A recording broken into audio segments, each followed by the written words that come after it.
Hey there, viewers. Have you ever seen someone try to smooth talk their way out of trouble, but it backfired on them massively? Recently, Diddy tried to do the same in the courtroom, but what came next wasn't a response.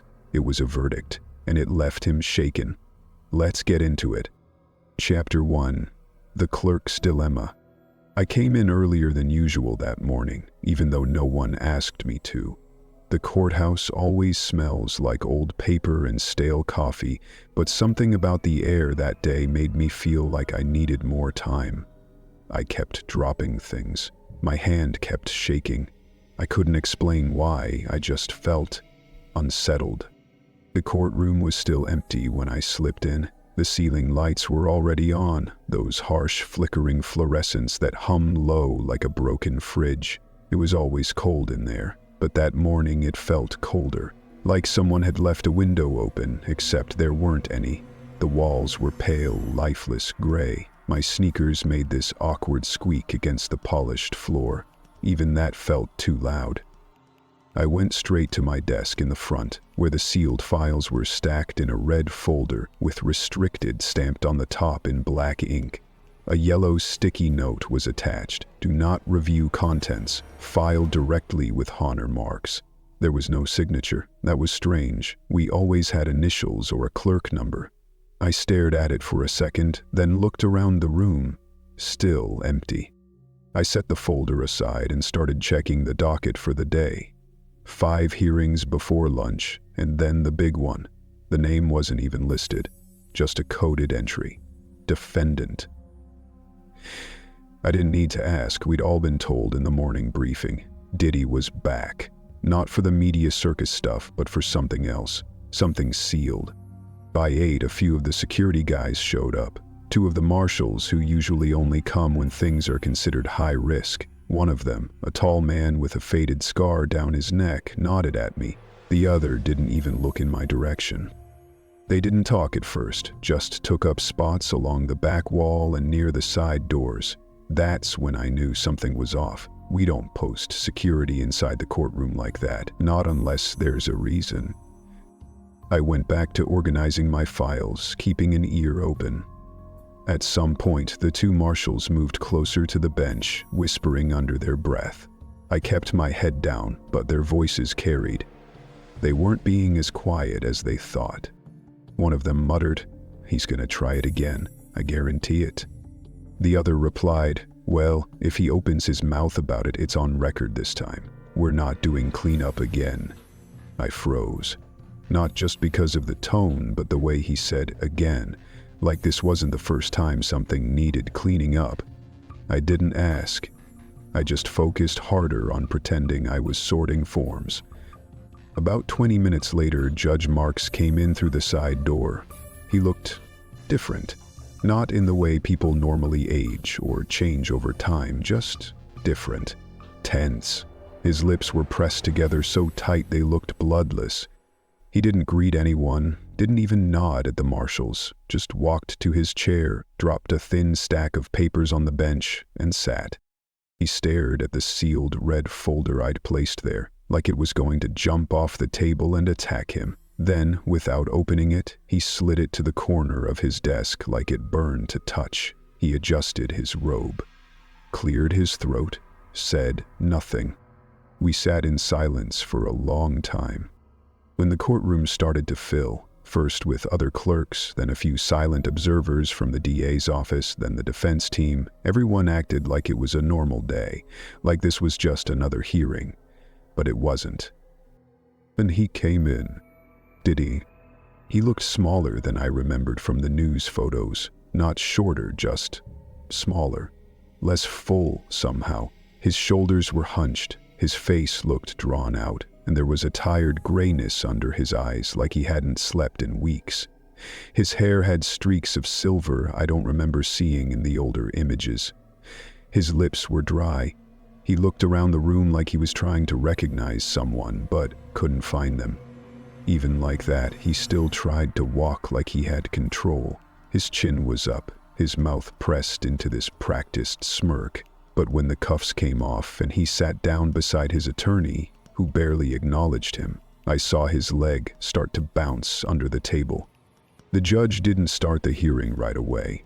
He just sat there, looking at him, not blinking. The room was so quiet you could hear the air vents clicking above us. I kept my eyes on the docket, but I could feel the energy shift. Everyone did. It was like sitting in a room with two lions, one behind a cage and the other holding the key but too scared to use it. Then, finally, the judge spoke. "Mr. Combs." Diddy didn't respond at first. "I'm going to say this once," the judge continued, voice like ice. "If you interrupt this court again today, I swear to God, I will unseal that file." The air got sucked out of the room. Diddy stiffened. His smirk vanished. One of the marshals stepped forward a little, not even subtly. The courtroom wasn't a courtroom anymore. It was something else. A trap. A stage. I couldn't move. No one could. I looked at the red folder sitting on the edge of the judge's desk. It hadn't moved, but somehow it felt heavier now, like it was daring someone to open it, like whatever was inside didn't want to stay there. Then Diddy finally spoke, so softly I don't think anyone else heard it. You wouldn't. But he wasn't speaking to the judge. He was looking at someone in the gallery, and whoever it was didn't look back. Chapter 2. The Unfiled Testimony. There was a moment just before court resumed after the morning recess where I caught myself gripping my stenotype machine too tightly, like I expected it to catch fire. I've covered a lot of courtrooms, celebrity divorces, fraud trials, politicians sobbing behind bulletproof glass, but this one had something else in the air. It wasn't just tension, it was rot. Like the walls themselves knew something everyone else was pretending not to. My name isn't important. I used to write gossip columns for a tabloid out of Miami, back when the job was just about finding rich people doing things they shouldn't be doing and selling it before breakfast. That's actually how I first crossed paths with Diddy. Not like we never spoke, never made eye contact, but I got close enough to see the machine behind the mask. It was one of those after-parties that people in the scene always whispered about but never dared to post. No cameras allowed. NDAs at the door. Drivers paid double to forget faces. It was held in some mansion near the water, with 4 floors and one room with no lights and too many locks. They called it the Wednesday Room. Back then, I thought it was just edgy branding, something to sell, exclusivity. But now, sitting in this sterile courtroom, listening to these strange bureaucratic phrases being tossed back and forth like legal jargon, phrases I had only ever heard whispered in that Miami house. I knew better. Wednesday Room, the third circle, code, indigo. That wasn't legal talk. That was party code. That was Diddy's language. The file that had everyone on edge, the one I hadn't seen but had heard just enough about, was still sealed. The clerk, poor girl, looked like she was holding her breath every time she glanced toward the bench. The marshals hadn't moved from their posts since this morning. The judge hadn't touched his water once. And Diddy? He was different from the last time I saw him in this building, months ago, for one of the civil hearings. Back then he was smug, still trying to play celebrity, like he thought charm would outshine testimony. But now he looked like a man trying to remember the shape of a noose.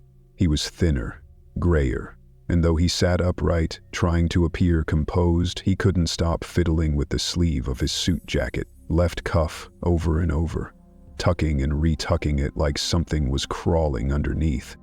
The proceedings that day weren't what the public would have expected. There were no tears, no gasps, no dramatic accusations, not yet.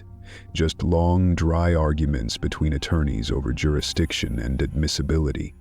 Some of the civil suits had been dismissed, others consolidated. Defense wanted to suppress any references to ongoing investigations. Prosecutors wanted to admit certain patterns into evidence, but couldn't do it without breaching confidentiality agreements tied to settlement. All very procedural, all very dull, unless you knew what you were listening for. Because buried in the monotone back and forth was something else. The kind of phrasing I hadn't heard since that mansion in Miami, since the night I stood too close to a door I shouldn't have even seen.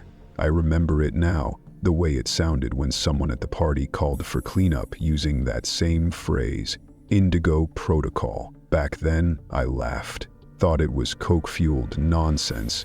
Now, it was being quoted casually as part of a defense objection in a federal courtroom. Diddy leaned into his lawyer more than once, whispering, not frantically but intensely, like he was coaching from the bench, like this whole trial was a performance and the real script was buried behind the redacted pages no one dared mention aloud. He glanced around often, but never at the judge. His eyes kept finding people in the gallery, lingering a little too long. Once he stared straight at the court reporter bench. I'm not sure if he was looking at me, but my fingers stopped moving for half a second. I told myself he didn't remember faces like mine, that he couldn't. But I wasn't sure. Then came the mistake. A young prosecutor, nervous, possibly new to the federal side of things, was walking through a timeline of communication between the defendant and an unnamed third party. It was meant to stay vague, everything else had been that day, but he slipped. Maybe it was the fatigue, maybe it was habit, maybe it was something else. Either way, he said it out loud. Her name. Not the full name, but enough of it to unseal something invisible in the room. Diddy shot up in his seat like someone had slapped him, not just startled, electrified. His chair scraped the floor. One of the marshals stepped forward immediately, hand hovering at his side. The judge held up one palm, calm but commanding. The room froze. The prosecutor realized his mistake and tried to backpedal. His co-counsel leaned in to whisper something, but the moment had already ruptured whatever illusion of control we had. Diddy was breathing fast now, that mask of composure cracked wide open. He wasn't shaking, not quite, but his voice came low and sharp like glass when he spoke. "That's not how it happened," he said, loud enough for everyone to hear. "You don't know what she told me." The judge narrowed his eyes. "Mr. Combs, you don't even know who she is," Diddy snapped, stepping forward half a foot. "You think you do, but you don't. You have no idea what she was part of." The courtroom erupted, not into shouts, but a collective flinch. Like the temperature dropped 5 degrees all at once, one of the defense attorneys rose, reaching for Diddy's sleeve, trying to pull him back down. Another court officer rushed forward. The judge slammed his gavel once, hard enough that the echo stung my ears. I kept typing, fingers numb, heart racing, but the words on my screen didn't feel like words anymore. They felt like confessions. The gallery was buzzing now. Some people stood. Someone whispered, "Who's she?" Another asked, "Was that name even in the exhibits?" No one had answers, not even the judge. He looked like he'd aged 5 years in that moment, slumped slightly in his chair, eyes locked on Diddy like he was seeing something ancient behind his skin. The marshals restrained him, not roughly, but firmly. He didn't fight, just kept mumbling, "You don't know who she is," like it was a mantra or a threat. And for the first time that day, I realized something terrifying. Neither did we. Chapter 3, The Marshal's Code. There's something you learn quick in this job, something no one ever puts in the damn manuals or training briefings or fancy orientation slideshows. It's not about how to cuff a man without bruising his wrists, or how to walk 3 paces behind instead of 4. It's about the feeling, the weight, the shift in a room when something's gone rotten behind the walls but nobody's saying it out loud. I've been a federal marshal 22 years now. I've walked murderers to sentencing. I've transported cartel lieutenants across states with silencers in their duffels. I've sat outside conference rooms while billionaires whispered confessions that never saw daylight. But this case, this one's cursed. I knew it from the first time I saw the name on the assignment sheet. Combs. No first name, no docket number, just that. Black, bold letters like someone was daring you to say it out loud. The supervisor that handed it off didn't even look me in the eye, said the transfer was routine. But you don't assign 2 senior marshals to a routine holding to courtroom escort. And you don't post surveillance on a guy already in custody at MDC unless someone upstairs thinks something might happen. Not outside the normal system. Not unless there's pressure coming from higher than we're allowed to admit. He was already in MDC by then. Should have been transferred to a quieter facility, maybe upstate, or even the feds in Pennsylvania. His team requested it twice, citing safety concerns. Those requests were denied, without any written explanation.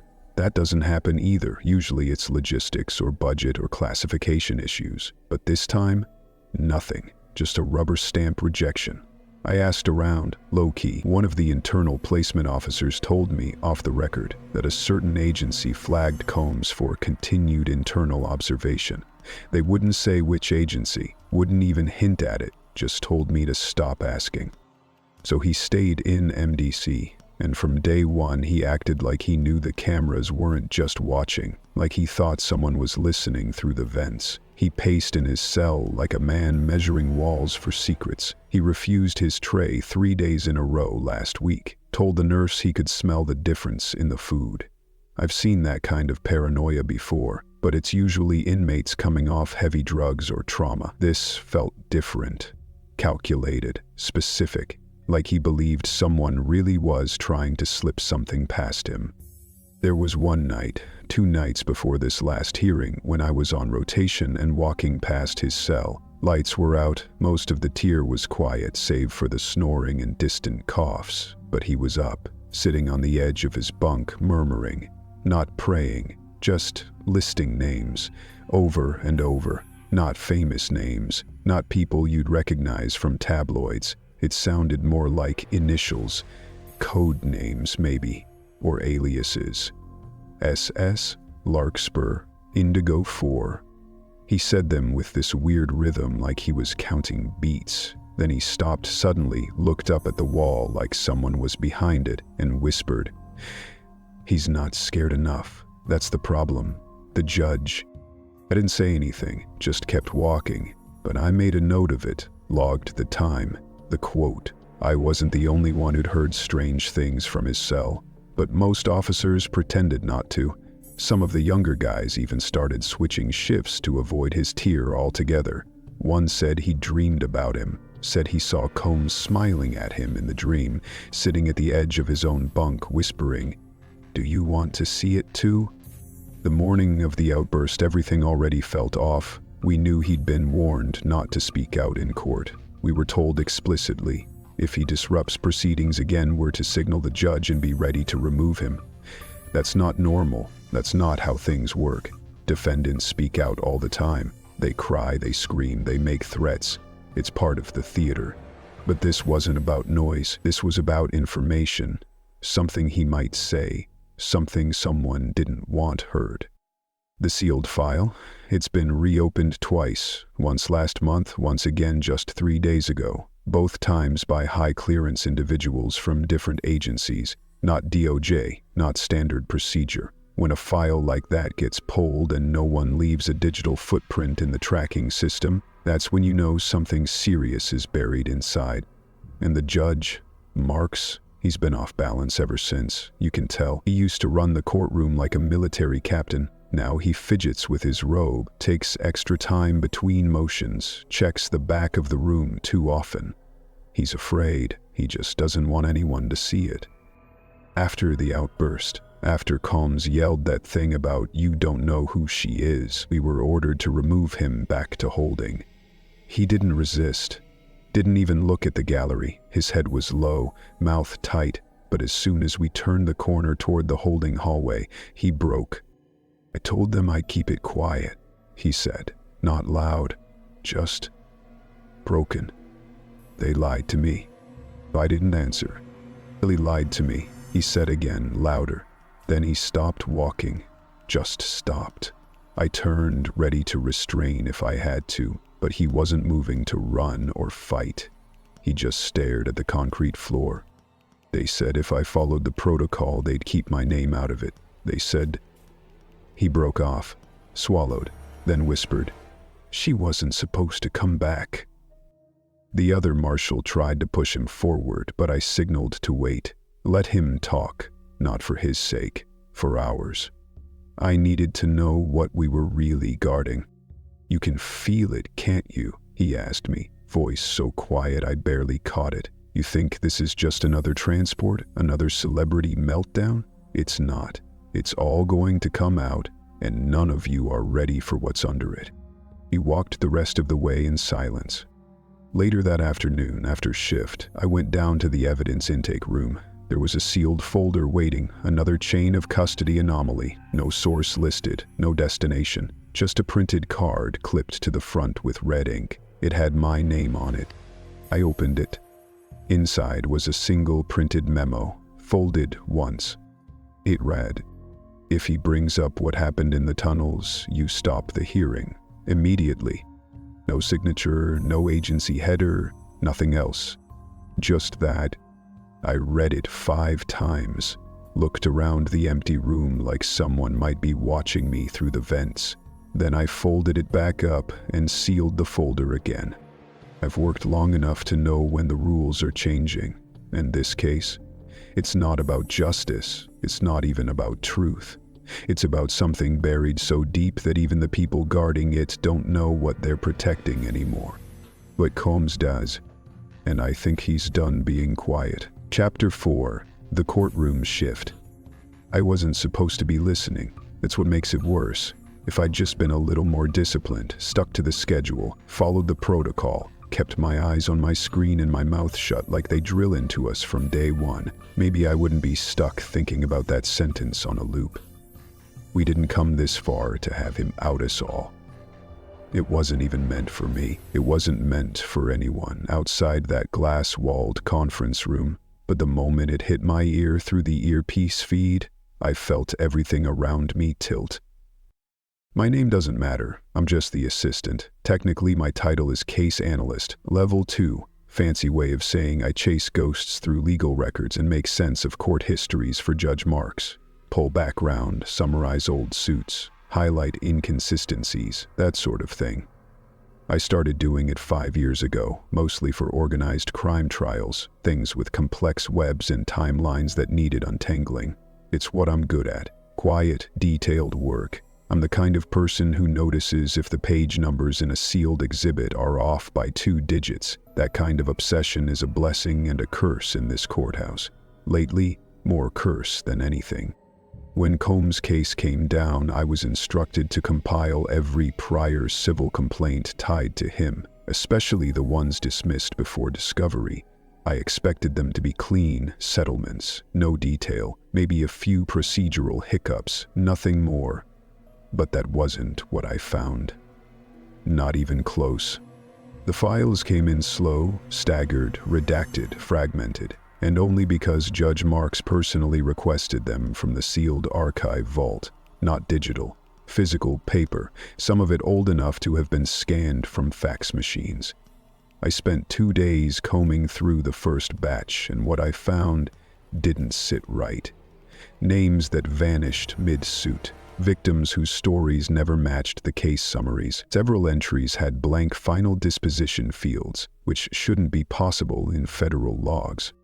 Then there was the 2017 case.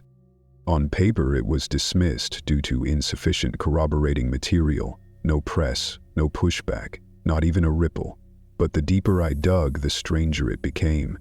The complainant, an anonymous woman in her mid-20s, had submitted a testimony that was apparently sealed before any hearing. The file included a short statement from her legal counsel confirming she would no longer be cooperating. But the signature on the withdrawal letter wasn't hers. The address she provided was marked invalid, and when the court tried to reach her again for clarification, she was gone. Not gone like fled to another state, gone like removed from the DMV, Social Security, cell records, no exit trail, just silence. When I brought it to the judge back then, he went quiet. I remember that silence. He had this pen he always clicked when he was thinking. It was completely still. Then he took the file, opened it, and under his breath muttered, "They got to her." That was all he said. I didn't press. Now, years later, I find myself sitting on a cracked leather chair outside the courtroom again, my lap full of new files, and I can't stop noticing the same things repeating themselves, a pattern built from shadows. In 3 other complaints, women were approached days before testimony by consultants offering settlements, people who didn't work for Diddy's legal team but claimed to be representatives of the interest group. In 2 of those cases, strange packages arrived, luxury handbags, rare books, and once, a small velvet box containing nothing but a single silver key and no explanation. Some gifts were returned, some weren't. One woman sent back the key, and a week later her therapist received a cease and desist letter about a memoir proposal that had never been filed. But the most chilling details came from the medical records. Diddy's legal team requested psychological evaluations of the accusers, not unheard of in high-profile civil litigation. But the doctors they chose weren't standard. Most were obscure, licensed, yes, but operating from shell offices or P.O. boxes. The language in their assessments, almost identical, as if written from a template. Phrases like susceptibility to suggestion, romantic-sized trauma, and latent narcissistic memory distortion appeared across multiple evaluations, cut and pasted. I knew something was wrong, not just legally, not just ethically, but cosmically, like the system was trying to pretend the system still worked while something behind it was feeding off the cracks. I went into the older archive logs, tracing the judges who'd handled Combs's prior dismissals. Most were uneventful, standard language, boilerplate signatures, but one, dated back to 2010, caught me off guard. Not for what it included, but for what it asked. In the margin of a case summary, handwritten in faded pencil, was a note from the presiding judge. It simply read, "Is this man above the system?" It hit me harder than I expected, not because it was dramatic, but because it was honest. A raw moment of weakness from someone inside the machinery who knew, even back then, that something didn't fit. Now I sit here, watching Combs in the courtroom again, and it's like watching a man put on a disguise that no longer fits. He tries to control the room, sits tall, adjusts his collar with intention, stares down his own attorneys like he's still running the show. But there's a sheen of panic in his eyes he can't hide, a twitch in his temple every time a new file is opened. But what caught my attention most wasn't what he did, it was who he watched.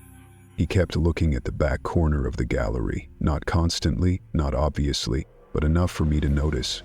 A woman sat there, medium build, hair tucked under a plain scarf, oversized coat, nothing flashy.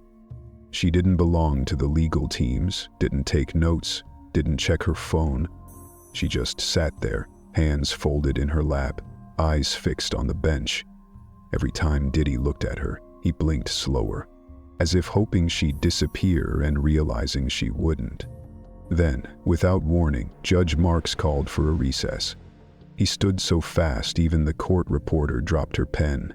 Said he needed both legal teams in his chambers immediately. No explanation, no motion, just authority. He didn't wait for objections, he just walked out. The lawyers followed like school kids, stunned and confused. Left behind, I did what I wasn't supposed to do. I turned up the volume on my internal channel, just a quiet backup link meant to sync scheduling software, nothing more. But I'd rigged it months ago to catch more. A feed that looped through every judge's office mic when active. Static, then muffled voices, then clarity. "Don't understand what she's doing here," someone said. A man, could have been Diddy's counsel. "Forget that," another voice cut in. The judge clipped, furious. "We didn't come this far to have him out us all." There it was, the sentence that wouldn't leave me. I sat frozen. The air felt thick, like the courtroom had been replaced with a coffin and we were just waiting for someone to hammer it shut. He knows. That was the first clear thought in my head. He knows the system's rotting, and he knows if Combs keeps talking, the whole thing could crack open. I shut the feed off before they said more. Back in the courtroom, the woman in the scarf had vanished. No one else seemed to notice. Diddy sat hunched over, motionless, and for the first time in the entire case, Judge Marks looked like a man whose robe could no longer protect him. Chapter 5. What he said next. There was no soundproofing in the judge's chamber. Not real soundproofing. The walls were thick, sure, and the door was solid oak, reinforced with steel around the hinges, but that didn't stop the words from seeping out. The voices rising behind that door weren't the kind you could muffle, not when they were stripped of performance and filled with something older than anger. The kind of fear that came from men who'd spent their lives hiding behind rituals and robes, and now saw their fabric unraveling. The clerk from the first day, still too young for this much exposure to rot, stood just outside, holding the tray of coffee no one had requested. She had been told to wait until called. She hadn't moved for 5 minutes. Her fingers hovered over her phone, screen black, the recording app open in the background. She didn't know why she had pressed record, only that something in her gut told her not to trust what would later appear on the official transcripts. What came through the wall wasn't a shout. It was a controlled detonation. "You're not innocent either," Diddy said, voice low but unmistakably clear. "None of you are. You sat in the tunnels. You saw what was done. You laughed." The silence that followed was more violent than noise. Chairs scraped. Someone, possibly his attorney, began to speak, but the judge cut him off with a single word. "Enough." But it wasn't. "You remember the room with the red light?" Diddy continued. "Don't pretend you don't. The Wednesday room. The mirrors. The girl with the number on her dress." One of the legal aides inside the chamber started to stand, knocking over a water glass. Papers shuffled. No one dared call for order, because order was the thing being strangled in that room. His lawyer leaned toward him, urgent, whispered something, but Diddy shook his head like a man who'd passed the point of return long before today. "You all knew," he said, louder now, with that rasp of defiance sharpened by a decade of silence. "You were in the photos. You signed the releases. You thought the tunnels would keep you clean, but they don't erase the screams, not down there. Not when they echo through the pipes." "Mr. Combs," the judge said, more weariness than command in his voice now. "Sit down." But Diddy didn't move. He turned to face the judge full on, expression slack but eyes wide with something manic, something searing. His hand trembled, not from fear, but from the weight of everything he'd held in for years and the sudden release of it all in this room where silence used to mean safety. "You were there," he said, "just not in the way they think. Go ahead, unseal the file. Let's all drown together." His words lingered, suspended in the stale courtroom air like particles of dust floating in an unseen current. No one spoke. Even the hum of the AC seemed to still itself in reverence to what had just been said. Then Judge Marks' face like carved marble leaned back and folded his hands. "Mr. Combs," he said, his voice now colder than before, stripped of theatrics. "I already did." No one reacted right away. The statement didn't land like a bomb. It settled, slow and soft, like poison in water. The lawyer beside Diddy finally stood, face pale, mouth slightly open. Someone else cursed under their breath, but Diddy, he didn't flinch. He didn't blink. He sat down, or maybe collapsed. It was hard to tell the difference. Back outside, the clerk's phone stopped recording after the timer hit the auto limit. She stood perfectly still, staring at the tray of untouched cups like they held some kind of answer. Then quietly, she backed away from the door. She didn't return to her desk. She ducked into the copy room and pulled out her backup USB drive. Without thinking, she uploaded the audio file to a hidden folder she kept in her cloud, a place she normally used for poetry, journal entries, scraps of fiction that would never see light. Now, it held a voice that was never supposed to be heard. Court resumed 15 minutes later. Nothing was said about the outburst. No mention made of what had taken place behind closed doors. The attorneys returned red-faced but silent, eyes averted, postures stiff with tension. Judge Marks entered through the side entrance, avoiding eye contact with the gallery entirely. He didn't call for objections. He didn't explain what had changed. He simply lifted his hand toward the officer standing beside the evidence table and gave a single nod. The officer turned, opened a reinforced drawer, and pulled out a sealed envelope. It was heavy, thicker than it looked, a gray band wrapped around it with red ink that simply read, Exhibit 49C, seal, authorized. As the envelope passed from officer to bailiff to bench, you could hear it. That silence again, the kind that comes before storms. Diddy watched it move across the courtroom like it was radioactive. His posture sank lower. The smirk he'd worn in past hearings was long gone. The man in the seat looked smaller now, like a deflated replica of himself. His fingers clawed softly at the fabric of his pants. His knee bounced once, then stopped. He breathed through his mouth, short, clipped exhales, as if trying to steady the ground beneath him. No one in the courtroom breathed. Even the court reporter hesitated before setting her fingers back on the keys. Then, from the gallery, a sound, quiet but unmistakable, a soft scrape of chair legs against floor tile. Someone stood up. Not from the first row. Not from the side where media usually sat or the back corner where Diddy's staff used to station their observers. This figure rose from a seat near the exit door. A woman, mid-30s perhaps, plain clothing, no makeup, her presence so unremarkable she'd gone unnoticed for hours, possibly days. But now all eyes turned to her. She didn't speak. She didn't smile. She nodded. Just once. And Diddy, upon seeing her, began to tremble. It started in his right hand, barely noticeable, a twitch, then the shoulders, then his jaw. He looked at her like he'd seen a ghost crawl out from the soil under the Wednesday room and take human form just to stare him down. His mouth opened slightly, like he wanted to say something, apology, threat, plea, but no words came, only that shaking, uncontrollable now, as if something inside him recognized that the end wasn't coming from the court, or the judge, or even the file being opened. It was her. She was the thing the tunnels hadn't buried, the one echo that had found a way to climb back up into daylight. The judge looked at Diddy, then at the woman, and then back down at the envelope in his hand. His fingers hesitated on the seal. But he didn't open it. Not yet. Because whatever was inside had already begun to leak into the room, and everyone could feel it. Chapter 6. The Woman in White. The courtroom smelled different from how she remembered it. Not the same sterile tang of paper and floor polish from years ago. This time it smelled like nerves, not her own, everyone else's. The way breath quickened when recognition set in. The damp weight of realization behind sweating brows, the quiet dread that pulsed through the benches like blood under glass. No one knew her name.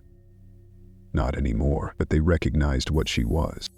She stood in the back, unmoving, the same place she had trained herself to blend into over the years. Quiet corners, shadows near exit doors, faces that faded from memory before they were even noticed. It had been 8 years since she last saw him, but she remembered everything, not just his voice or his walk or the way he smiled too wide when cameras weren't around. She remembered what he became when the music stopped, when the walls closed in and the real gatherings began, when the guests didn't bring phones but instead silence, signed, sworn, and enforced. She hadn't planned to come back. That part of her life was gone. Buried beneath aliases, burner phones, train stations, and coded messages left in hotel Bibles. But then they found her, or maybe she let herself be found. After all, she'd left something behind that night in 2017, something heavier than evidence, a confession no one was supposed to hear. She'd recorded it, shakily, in the bathroom of a hotel 5 hours after fleeing the compound. She didn't name names. Not directly, but the tone was unmistakable. The kind of tone that only surfaces when you've seen something so wrong it doesn't fit inside your head anymore. That testimony, the one they claimed was misplaced, was never misplaced. It had been suppressed. It had floated from desk to desk, each handler too afraid to sign it forward, until one finally leaked it to someone who understood its weight. A deal was offered, quietly, protection in exchange for presence. Not for justice, that word was too clean, but for pressure, for collapse. Her presence alone would bend the ceiling downward. Now here she was, standing in plain sight, wearing a white scarf knotted at the base of her throat, a small, harmless detail, but one she knew he'd remember. He had gifted it to her once, during a birthday weekend for a guest too rich to question. Ivory silk. She hadn't kept it. She'd bought another one last week and dirtied it herself. Now it was a totem, a reminder that ghosts don't just haunt, they return. She didn't need to speak. When he looked up and saw her, the quake began. His body recoiled like he'd been hit in the gut. The color in his face drained. He knew what was about to happen. For all the secrets he'd buried, there was always one he feared unearthing more than the rest. Not the deeds, but the one who witnessed them from the inside. Not a victim, not a reporter, a facilitator, someone who had lived in the marrow of his world and chosen to crawl back out. The envelope was still on the judge's desk, unopened. The room hadn't yet shifted into the legal theater of Exhibit 49C, but she could already feel the momentum building toward it. Her statement, her lost words, were about to become public record. And the man who once told her that you don't leave this circle, you just get deeper inside, was finally outside it, staring in through glass. Her memories were fractured, not by time but by impact, shards of events out of order. The mirror room where guests were encouraged to watch themselves disappear, that was his phrasing. The lights in that room weren't white or red but something in between, a dim glow that flattened the face. The walls lined with reflective glass, but behind the mirrors there were slits, hidden lenses, rooms behind rooms. Sometimes she saw shadows shift on the other side. And the hallway, the red light corridor, they called it the artery, a narrow passage where the floors were soft and the walls etched with initials, some carved deep enough to expose brick. She never saw who wrote them, but she recognized some of the patterns, political surnames, corporate acronyms. Some were written backward, coded, others plain as day. You weren't supposed to stop walking in the artery, but one night she did, and she heard something behind one of the closed doors, the kind of sound you hear once and never forget. Her job back then was to manage traffic, handle who came, who stayed, who left broken. She had a list. It changed weekly, colored codes beside names. Green meant clean, blue meant pay attention, red meant returnee, gold meant silent. But then, one week in 2017, a guest wasn't on the list. They came anyway, a girl barely older than a college freshman. She didn't have a tag, no NDA on file, said she was invited by the architect. That was what Diddy called himself when he got high enough to believe the walls were his alone. That night broke the pattern. The girl wasn't accounted for. She didn't smile, didn't flirt. She wandered, touched the wrong door, and she saw something she wasn't meant to. Hours later, she was gone. Not escorted, gone. Disappeared between the walls, and the next morning the corridors were bleached.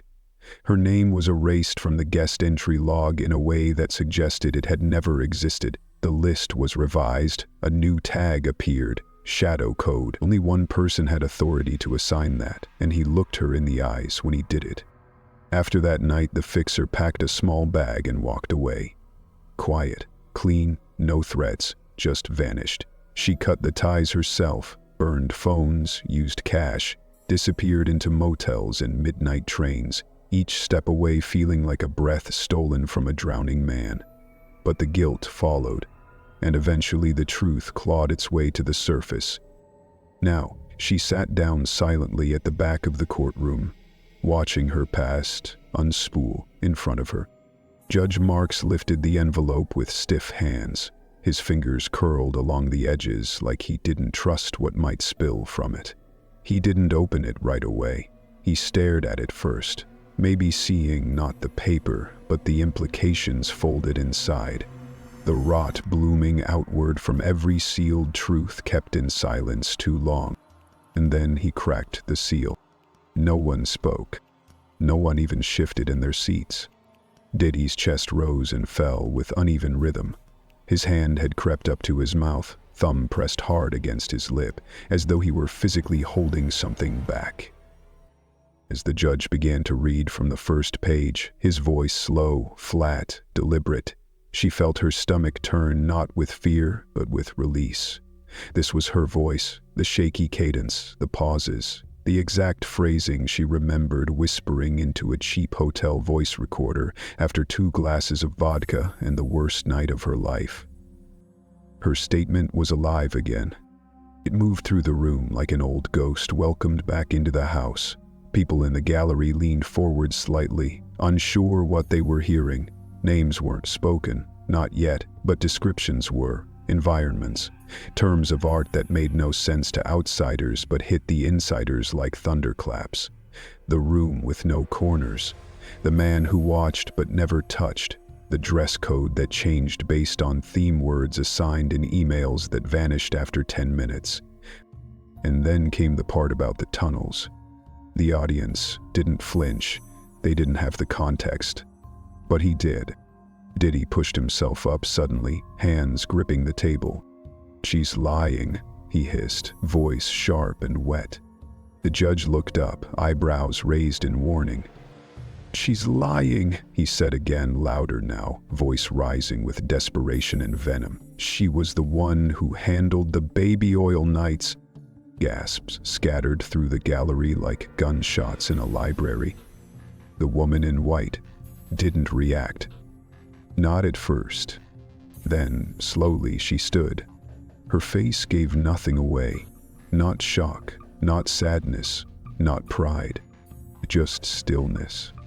And Diddy, he didn't shout again. He didn't move. Because for the first time since the proceedings began, he realized something crucial. She wasn't here to tell her story. She was here to witness his end. Chapter 7. The soundproof room. The courtroom feed was never supposed to be interesting. That's what they told him when he took the job.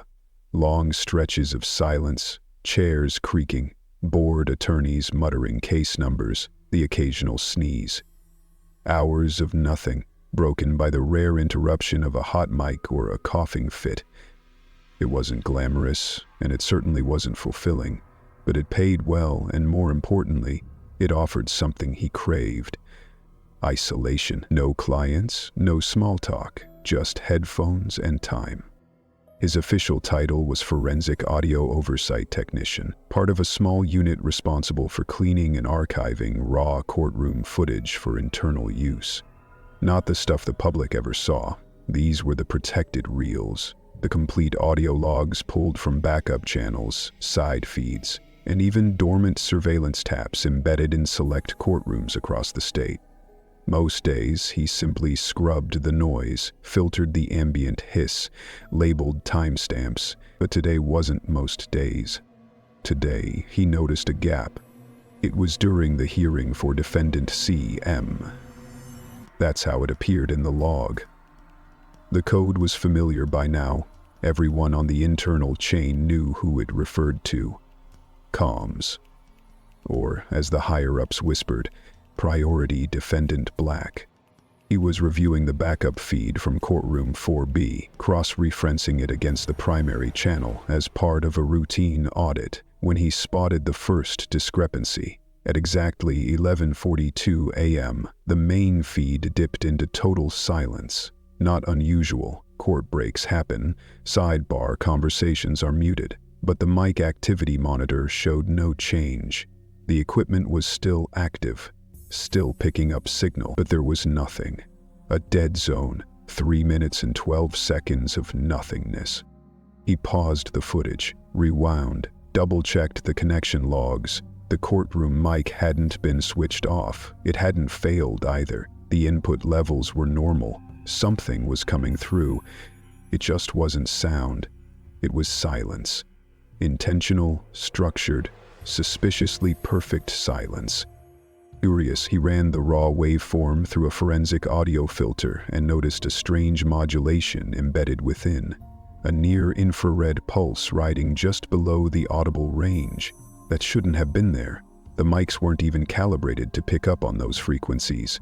But the wave wasn't background noise. It had rhythm, repetition, like someone was humming beneath a floorboard. He tagged the segment and kept going. That's when he found the whisper. It came during a recess, roughly 14:03. The courtroom was mostly cleared.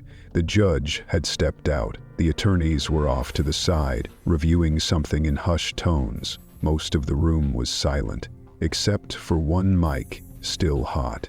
The one near the defendant's table. Diddy. He was hunched forward, his mouth close to his chest, barely moving his lips, but the mic picked it up. A thin, raspy string of words, spoken more like a chant than a sentence. 3, 2, 1, Wednesday, 7th floor, red door. Don't let it open.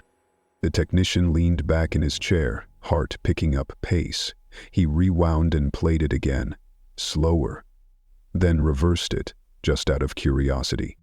That's when the name came through. Not in Diddy's voice, not in any voice, but buried in the background static, like a breath between syllables, something emerged, faint but unmistakable. A name. Mark. But not just Mark's. Samuel R. Markovich. The judge's real surname, one he'd filed to have legally changed in 1998 following a sealed case involving judicial bias and personal threats. That file had been redacted even from the technician's own archives. The name had been erased from all active federal records, but somehow it lived in the hiss beneath a whisper, spoken by a man sitting alone in a courtroom after everyone else had left. It made no sense. He checked the courtroom schematics again. There was no 7th floor, not officially. The courthouse only went up 6.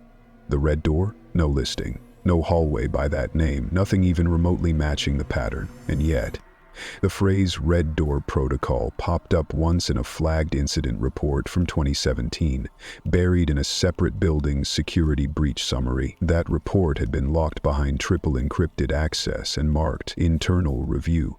No dissemination without oversight. He stopped for a moment, rubbing the bridge of his nose.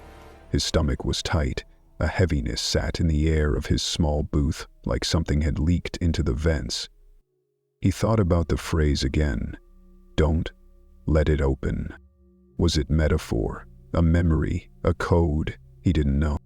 What he did know was that it wasn't the only silence in the tape. There were 3 other segments with the same dead zone behavior, all clustered around specific moments, the judge's abrupt call for chambers, the moment before the sealed exhibit was introduced, and immediately after the appearance of the woman in white, the one whose name didn't appear on any guest log or subpoena list. He zoomed in on one segment, 12:18 p.m., and saw something else, a low hum, barely audible, weaving in and out like a signal trying to breach a wall. He ran a spectrogram. There was structure in the noise, not language, not quite, but patterns, as if someone or something had embedded metadata into the silence itself. This wasn't a courtroom anymore. It was a container, and he had just cracked the seal. A knock on the side of his booth made him jump. He wasn't expecting anyone. No one ever visited in person. The others just pinged him through the internal chat. He turned to see a courier, gray uniform, no name badge, holding a small sealed envelope. "Livery," the man said, not smiling. "From who?" the technician asked. The courier didn't answer, just placed the envelope on his desk and left. It wasn't addressed. No markings, just the standard federal seal across the flap. He hesitated, then opened it. Inside was a single printed card. It read, This isn't your case anymore. Delete the backups or end up like the last tech. There was no signature, no return address, nothing but a faint watermark at the bottom of the card.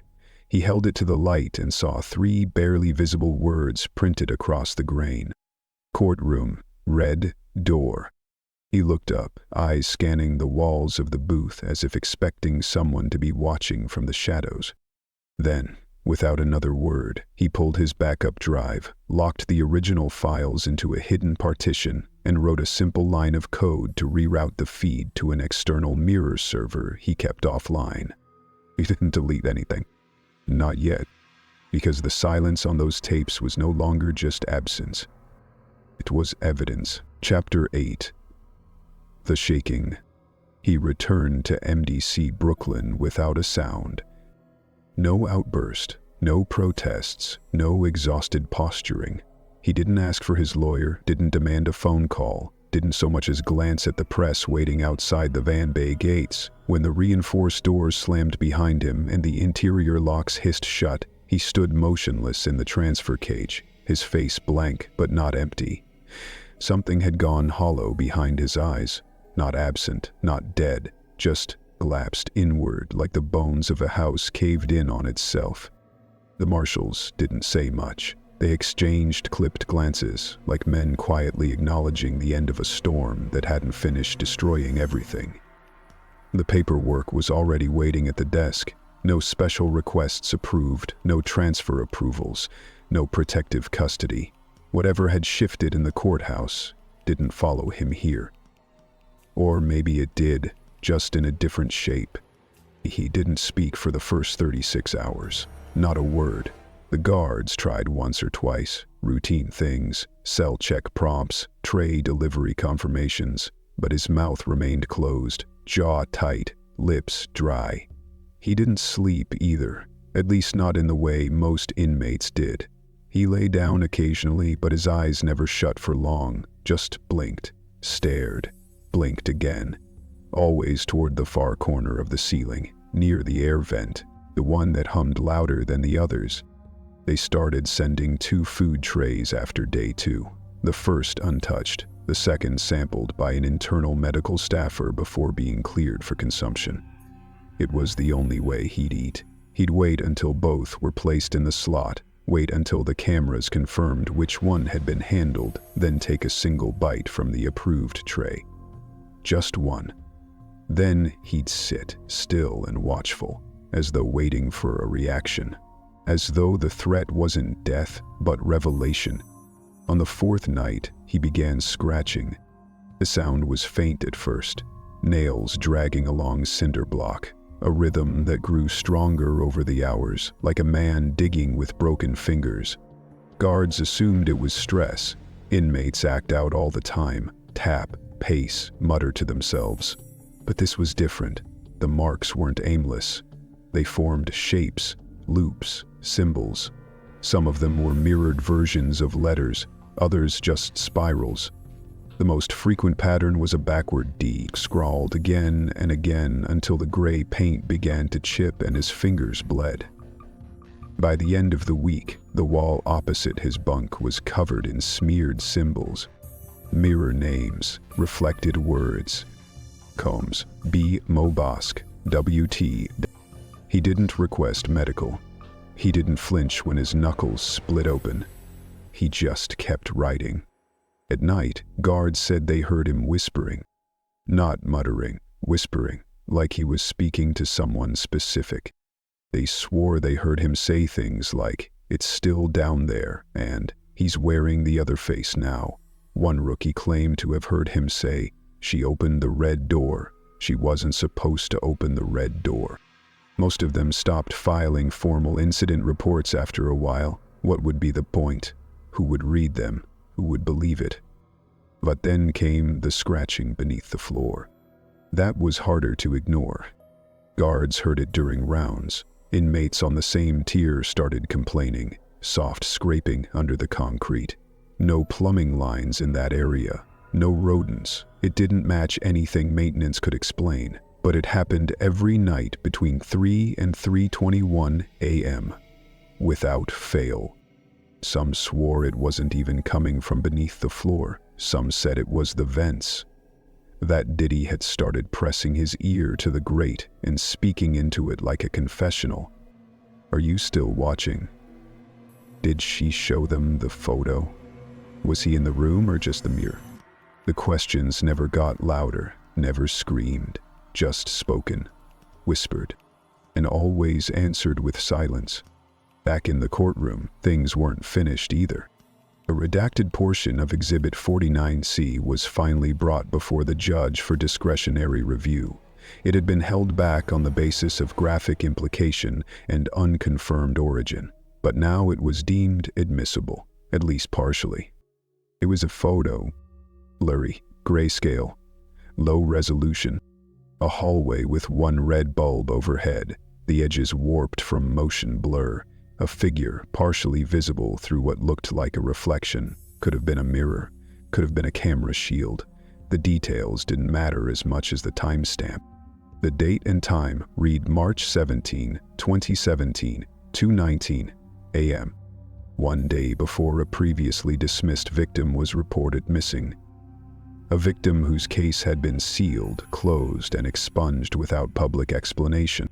There was no name attached to the figure in the photo, no forensic confirmation of who had taken it, but the shape, the posture, the outfit, the height matched known surveillance of one individual, the same woman who had stood in the courtroom days before and watched Diddy tremble without saying a word. The exhibit was shown only to the court, not the press, not the full gallery, just a quiet moment between judge, attorneys, and the record keeper. And when it was over, Judge Marks closed the file slowly.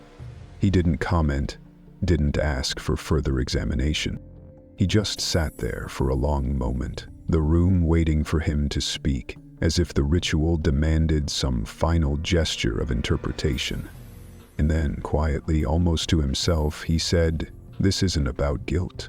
It's about what happens when people stop being afraid of him." No one responded. The phrase wasn't meant to be answered. And down in his cell, Diddy sat alone, still awake, still watching the vent, fingers bloodied again from another round of scratching. The walls around him no longer belonged to him. They didn't hold his power. They didn't echo his name. They echoed something else, something older, something that had waited.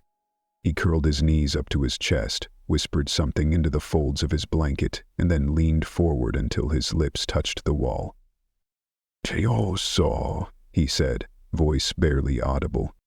They all saw, and no one said a word.